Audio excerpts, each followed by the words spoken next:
হযরত ইমাম জাফর সাদেক মস্ত এক আউলিয়া, তার অনেক নসিহত করিয়া গেছে জগতে থাকিয়া।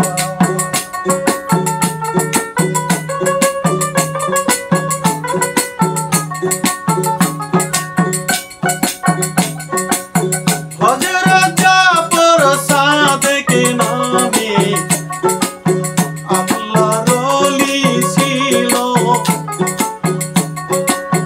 তার ইন্তেকালের আগে অনেক নসিহত কইরা গেল।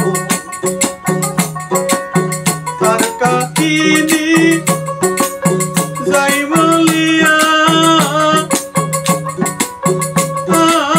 দরদি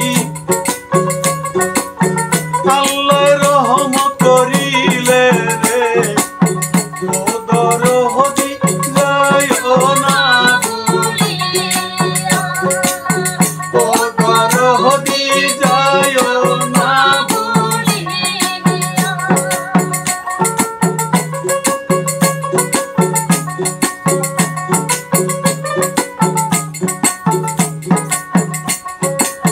জাফর সাদেক ইমাম নামে অনেক উপদেশ গেছে দিয়া, প্রথম উপদেশ করে গেল তার মুরিদদের ডাকিয়া। তিনি বললেন, ভক্ত শোনো, যে বলে আল্লাহ কোন বস্তুর উপর অবস্থিত বা আল্লাহর অস্তিত্ব কোন বস্তু থেকে উৎপন্ন, সে নিঃসন্দেহে কাফের হয়ে যায়। তোমরা কখনো এটা ভাববে না। পীর সাহেব মুরিদদের এইরকম শাসন করে গিয়াছে বলিয়া রে,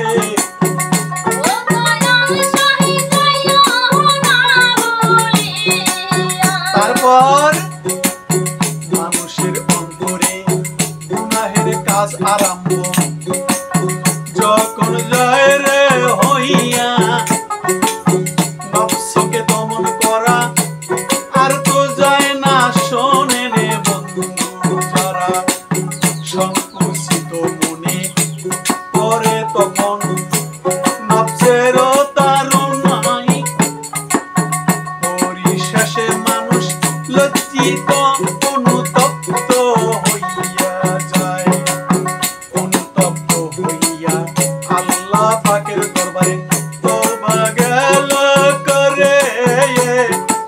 সেই গুনাহের কাজেই মানুষকে আল্লাহর কাছাকাছি করে দেয়।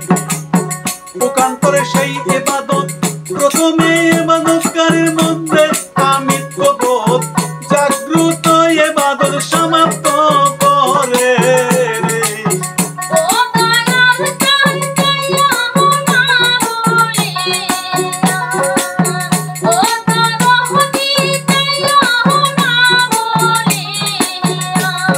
মানুষের অন্তরে যে গুনাহের কাজ আরম্ভ করার পূর্বে উভয়ের নফসকে দমন করতে না পারায় সংকুচিত মনে করে তিনি অবশেষে লজ্জিত অনুতপ্ত হয়ে আল্লাহ পাকের দরবারে তওবা করে। সেই গুনাহের কাজই মানুষ আল্লাহর কাছাকাছি করে দেয়। পক্ষান্তরে যে ইবাদত প্রথমে ইবাদতকারীর মধ্যে আমিত্ব বোধ জাগ্রত করে এবং ইবাদত সমাপ্ত করে, তদ্রূপ মনে অহমিকার উদ্ভব হয়। এই জাতীয় ইবাদত মানুষকে মাবুদ থেকে ক্রমে ক্রমে সরিয়ে দেয়। এই বস্তুত্ব সেই ইবাদতের জন্য অহংকারী ও গুনাহগার, আর গুনাহের কাজ করে অনুতাপকারী, ক্ষমা আবেদনকারী আল্লাহ তাআলার ফরমানদার বলে পূর্ণ হয়।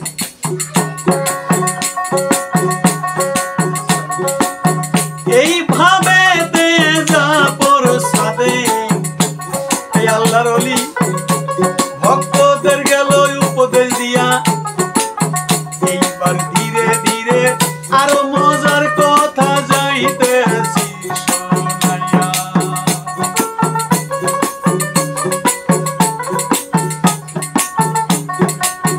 লোকেরা হযরত জাফর সাদিককে জিজ্ঞেস করে, হুজুর আপনি তো নবীর বংশধরের একজন আউলিয়া, আল্লাহওয়ালা, সরকারি নিঃসম্বল দরবেশের ফজিলত বেশি না শুকর গুজারি ধনী লোকের ফজিলত বেশি?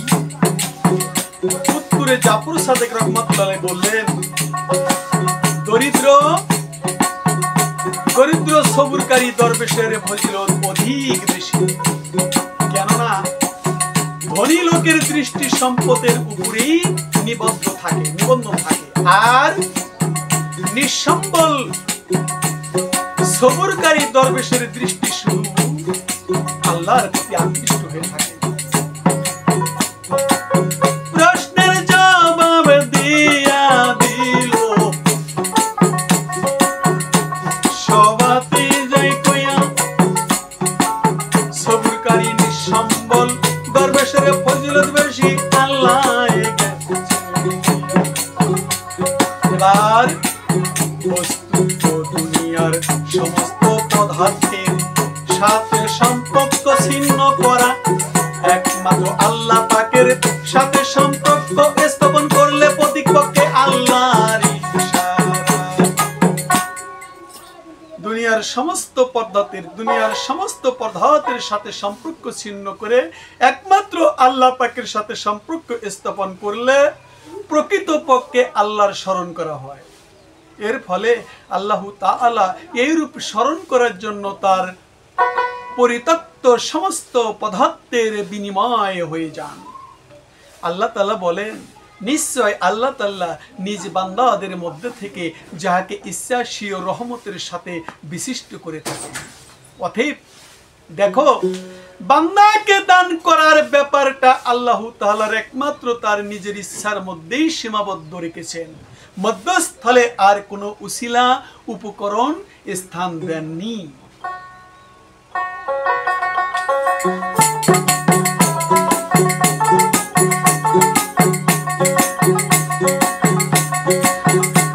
আল্লাহ তাআলার নিজের ইচ্ছার মধ্যে সীমাবদ্ধ রেখেছে। মধ্যস্থলে আর কোনো উসিলা উপকরণ নাই। তিনি এবার আরো বলেন, তিনি মুমিন ব্যক্তি যিনি নফসে আম্মারাকে দমন কইরা লয়। তিনি মুমিন ব্যক্তি যিনি নফস আম্মারাকে দমন করার জন্য সতর্ক ও প্রহরী রূপে দাঁড়িয়ে থাকেন। আর আরেফ হচ্ছেন তিনি যিনি সর্বদা আল্লাহর দরবারে দণ্ডায়মান হয়ে থাকেন। যে নিজের নফসে আম্মারার সাথে যুদ্ধ করে তাহাকে পরাস্ত করতে সক্ষম হয়, নফস আম্মারাকে পরাস্ত করে, সে নিজ সত্তার পক্ষে বিশেষ কেরামতের অধিকারী। আর যে আল্লাহর জন্য নফস আম্মারার সাথে যুদ্ধ করে, সে আল্লাহকে পেয়ে যায়।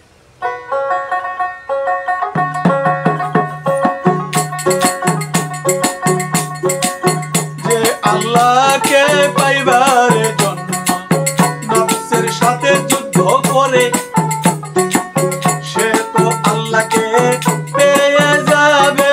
এই আল্লাহর ইলহাম অর্থ আল্লাহর পক্ষ থেকে গায়বী নির্দেশ প্রাপ্তি হওয়া। আল্লাহর প্রিয়তম বান্দাদের গুণাবলীর মধ্যে যে এটা একটি অন্যতম গুণ ভাই।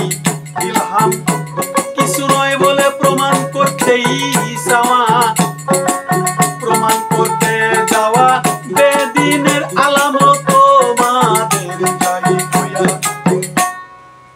যে নিজের নফস আম্মারার সাথে যুদ্ধ করলো, সে তো করতে সক্ষম হয়, সে নিজ সত্তার পক্ষে বিশেষ কেরামতের অধিকারী হয়। নিজ সত্তা মানে আমার যে একটা ব্যক্তিগত ব্যাপার আছে, সেখান থেকে তিনি উত্তীর্ণ হলো। আর যে ব্যক্তি আল্লাহর নফসের আম্মারার সাথে যুদ্ধ করে আল্লাহকে পাওয়ার জন্য, তিনি আল্লাহকে বলো। ইলহাম অর্থ আল্লাহর পক্ষ থেকে গায়বী নির্দেশ প্রাপ্ত হওয়া। আল্লাহর প্রিয়তম বান্দাদের গুণাবলীর মধ্যে এটা একটি ন্যূনতম গুণ। ইলহাম কিছু নয়, ইলহাম কিছু নয় বলে প্রমাণ করতে যাওয়া বেদিনের আলামত। যদি কেউ বলে ইলহাম কিছু না, এটা প্রমাণ দেখাও, তাহলে সে বেদিন হয়ে যেতে পারে। অন্ধকারাতে একটি কালো পাথরের উপর একটি কালো বর্ণের পিপিলিকার গতিবিধি যতটুকু গুপ্ত এবং অদৃশ্য, আল্লাহর অস্তিত্ব মানুষের কাছে এর চেয়ে অধিক প্রচ্ছন্ন।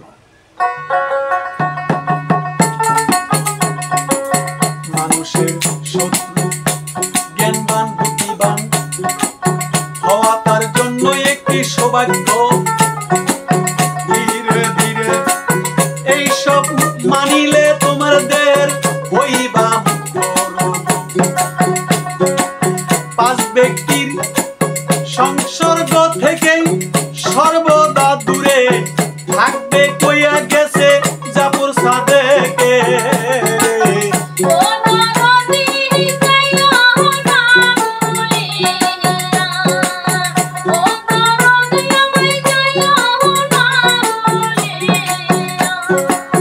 আল্লাহর ওলি ইমাম জাফর সাদেক রাহমাতুল্লাহ আলাইহি তিনি বলেছেন, পাঁচ ব্যক্তির সংসর্গ থেকে সর্বদা দূরে থাকবে। এক নম্বরে মৃত্যুকে সাথী হিসেবে রাখলে সর্বদা তুমি তার দ্বারা প্রতারিত হবে, যিনি মিথ্যা বলে। দুই নম্বরে আহম্মকের সাথে থাকলে সে তোমার হিত সাধন করতে চাবে, কিন্তু তাতে তোমার ক্ষতি হওয়ার সম্ভাবনা অধিক, কেননা সে যা তোমার জন্য করবে বুঝতে পারবে না, তুমি তা বুঝতে পারবে না যে এতে তোমার ক্ষতি না উপকার হবে। তিন নাম্বার কৃপণ সর্বদা সে নিজের লাভের জন্য তোমার ক্ষতি করবে। তোমার সুসময়ে তোমাকে শোষণ করবে আর দুঃসময়ে তোমার সঙ্গ ত্যাগ করবে। পাঁচ নম্বরে কাপুরুষ তার সাহায্যের মুখাপেক্ষী হওয়ার সময় তোমাকে সে নিঃসহায় অবস্থায় ফেলে পলায়ন করবে। আর পাঁচ নম্বরে হাসিক একটি মাত্র দিরহামের বিনিময়ে তোমাকে বিক্রি করে ফেলবে, বরং লোভে পড়ে এর সে ন্যূনতম স্বার্থের বিনিময়েও তোমার মাথায় বিপদ চালাতে তুষ্ট বোধ করবে না, বিপদ আরো বেশি চালাতে পারে স্বার্থের।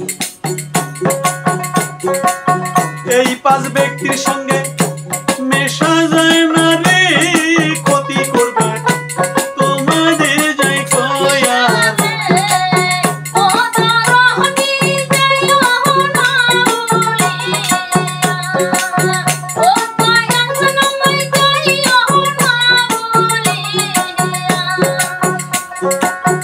আল্লাহ পাক দুনিয়াতে মানুষকে জান্নাত ও জাহান্নাম অনুভব করার শক্তি দান করছে আল্লাহ। আবার সুস্থতা জান্নাত আর অসুস্থতা জাহান্নাম কইয়া গেছে যিনি নিজের কাজ আল্লাহর হাতে সুপার্দ করে দিলে জান্নাতের সুখ পাবি, আর নিজের কাজ নফস মারার হাতে সুপার্দ করলে জাহান্নামে আযাব যাবে পাইয়া।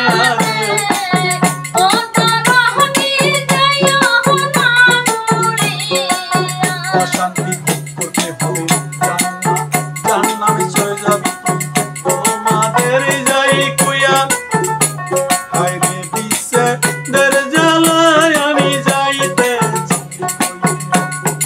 আল্লাহ পাক দুনিয়াতে মানুষকে জান্নাত ও জাহান্নাম অনুভব করার শক্তি দান করেছেন। সুস্থতা জান্নাত আর অসুস্থতা জাহান্নাম। নিজের কাজ আল্লাহর হাতে সুপর্দ করে দিলে জান্নাতের সুখ পাওয়া যায়, আর নিজের কাজ নফস আম্মারার হাতে সুপর্দ করলে, নিজের কাজ নফস আম্মারার কাছে সুপর্দ করলে জাহান্নামের আযাবের ন্যায় আযাব ও অশান্তি ভোগ করতে হবে। পাঁচ ব্যক্তির সঙ্গে মেশা যায় না। এখন আমাদের ভিতরে অনেক পীর মাশায়েখ, অনেক তরিকতের মানুষ তারা বলে যে মানুষকে ঘৃণা করা যায় না, মানুষের সঙ্গ নিতে হবে। সঙ্গ নিতে হবে, কোন কোন মানুষের সঙ্গ নিতে হবে আর কার নেওয়া যাবে না, এগুলো পীর মাশায়েখরা, তরিকতের ফকিররা, যারা সাধক, তারা খাঁটি যারা মুরিদ তারা বলে। কিন্তু যারা বোঝে না, অবুঝ আমলক মুরিদ হয়েছে, তারা একাকার ভাবে স্বর্ণের দাম যে পাল্লায় মাপা হয়, বেগুন ওই পাল্লাই মাপা হয়। কোন কোন ব্যক্তির সঙ্গে চললে নিজে ধ্বংস, নিজে খারাপ হয়ে যাবে, নিজে নষ্ট হয়ে যাবে, ইহা বোঝার শক্তি জ্ঞান আমরা রাখি না।